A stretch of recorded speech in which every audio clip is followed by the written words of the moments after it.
Assalamualaikum warahmatullahi wabarakatuh.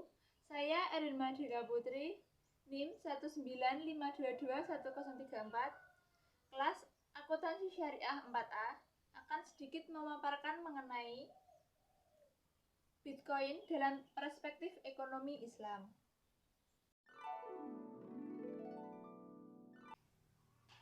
Bitcoin merupakan salah satu bentuk mata uang digital yang digunakan sebagai alat transaksi pembayaran yang diterapkan oleh para pemilik bisnis online.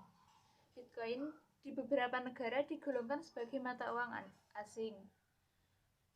Umumnya tidak diakui otoritas dan regulator sebagai mata uang dan alat tukar resmi karena tidak merepresentasikan nilai aset.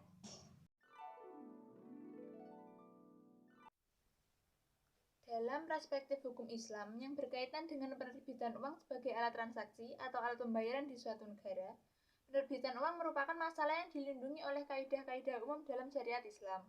Sebab penerbitan uang dan penentuan jumlahnya merupakan hal-hal yang berkaitan dengan kemaslahatan umat. Sedangkan bermain-main dengan penerbitan uang akan berdampak pada terjadinya mudarat bagi ekonomi umat dan kemaslahatannya. Di antara bentuk mudaratnya ialah hilangnya kepercayaan terhadap mata uang, terjadinya pemalsuan, pembengkakan jumlah uang dan turun nilainya atau inflasi, serta kerugian orang-orang yang memiliki income tetap akibat hal tersebut. Karena itu, ahli fikih berpendapat bahwa penerbitan uang merupakan otoritas negara dan tidak diperbolehkan lagi bagi individu untuk melakukan penerbitan sendiri, terlebih apalagi melakukan hal-hal yang berkaitan dengannya, sehingga tidak menimbulkan dampak yang merusak. Jadi, jelas bahwa Bitcoin ditinjau dari perspektif hukum Islam jika dari sisi penerbitan mata uang atau beredarnya mata uang dalam suatu negara bukan merupakan otoritas negara, dan Bitcoin termasuk otoritas dari individu atau pedagang yang menggunakannya sebagai mata uang digitalnya. Bitcoin dapat digunakan sebagai alat tukar maupun sarana investasi. Transaksi Bitcoin mirip dengan forex, maka tradingnya kental rasa spekulatif.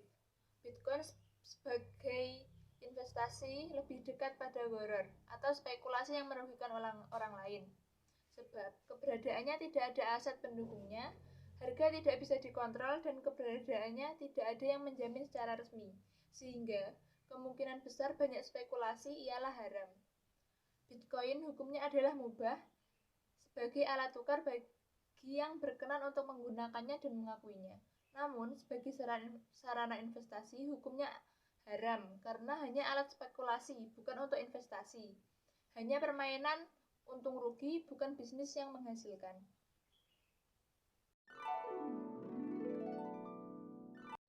Bitcoin diketahui memiliki sisi kemudaratan yang lebih besar daripada manfaatnya. Jika digunakan sebagai mata uang maupun alat pembayaran, bahkan sebagai komoditas sekalipun. Karena setiap resiko terhadap kelemahan dalam keamanannya, jika terjadi penyalahgunaan atau tindakan kriminal terhadap penggunaan atau akses kepada Bitcoin sendiri. Terlebih, jika dikuasai oleh pihak lain yang tidak bertanggung jawab. Sehingga, jika demikian segala sesuatunya harus ditanggung sendiri oleh pihak komunitas atau pengguna Bitcoin ini. Sudah tentu akan resiko bahaya lebih besar bagi para komunitas atau pengguna Bitcoin. Pengguna Bitcoin sebagai alat transaksi pembayaran, khususnya pada transaksi keuangan online, termasuk daripada subhat. Dan sesuatu yang subhat itu hendaknya ditinggalkan karena tidak membawa manfaat sekaligus yang menjadi tujuan dari syariat Islam, yaitu kemaslahatannya sendiri tidak akan bisa terwujud. Demikian penjelasan dari saya. Semoga dapat bermanfaat bagi kita semua. Terima kasih bagi yang sudah menonton. Kurang lebihnya mohon maaf. Wassalamualaikum warahmatullahi wabarakatuh.